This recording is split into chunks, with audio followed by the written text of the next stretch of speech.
And I'll just go around the room and ask each team to present one reason. So if you would just choose a reporter, and that person, introduce yourself to me so I can start to get to know names. And just tell me one reason from your team that good teaching is important. And I'll start right in front.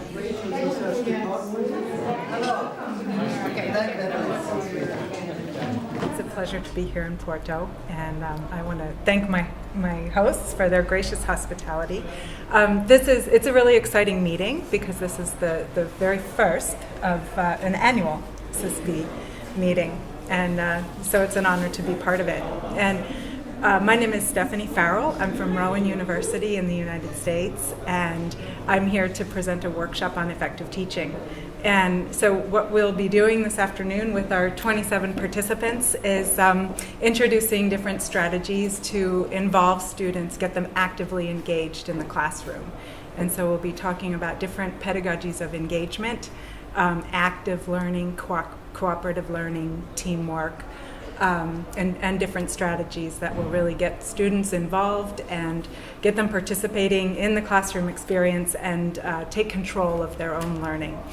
And this will, hopefully, it will increase retention of knowledge and both long-term and short-term retention of knowledge and student performance in the classroom. You'll see that students really, when they're really engaged, they do take responsibility for their own learning. And it sort of takes a while, I think, for both the professor and the students to develop those expectations. So it's a process. But I think you will see that a change in the students, that they become more responsible for their learning. So there are several different models of learning styles. I pick one because it's one that I'm very comfortable with, and it's particularly applicable, I think, for engineering. So I use the Felder-Solomon model of learning styles, and it basically divides learning into two categories. There's reception of knowledge and processing of knowledge. So reception is like, how does that information get into your brain? And then the processing is what do you do with that information after it's in your brain? So the reception pertains to external information that you observe, and of course you observe it using your senses, seeing, hearing, feeling.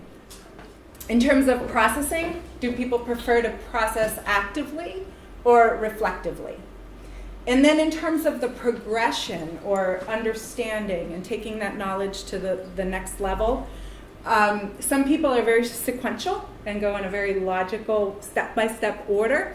And then some people are kind of global, and I think we've all had global experiences, but it doesn't mean that we always learn that way. Global experience would be when nothing is making sense, and then all of a sudden the light bulb goes on and things click. It's all of a sudden several concepts start to make sense at one time.